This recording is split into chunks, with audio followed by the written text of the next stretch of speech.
I always love the story that in sort of the famous house that Facebook started in Palo Alto, that like Facebook was not the only company they were working on, right? There was also that peer-to-peer file sharing thing, right? Sure. But I mean, Facebook had sort of launched at Harvard at least in I think February of '04, right? And so they're working in that house, that subsequent summer. And just, I find it very interesting that sort of, call it 6 months later, it was kind of not obvious that like Facebook was the thing to be working on, right? Right. Because you're kind of pursuing multiple ideas in parallel.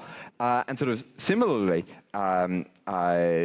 with Stripe, even once we built this little prototype that we thought held some promise or whatever, it wasn't like obviously a great idea or anything, right? And so what we actually went and did was we came out to the Bay Area that subsequent summer.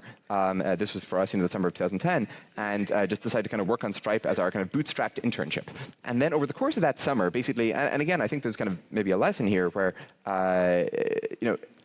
I think a lot of really good ideas really don't seem particularly great or big upfront. Again, certainly speaking from personal experience, Stripe did not.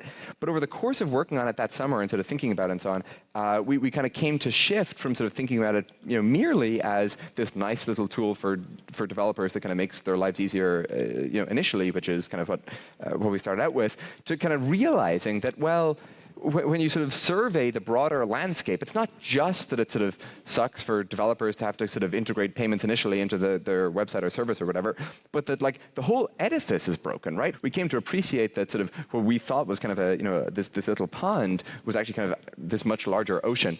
And so basically that summer we kind of made two decisions to drop out of school, or as our mom continues to prefer we call it, to take a leave of absence, and then secondly we had to go raise some initial money from Sam Altman and Peter Thiel and Sequoia and a couple of others.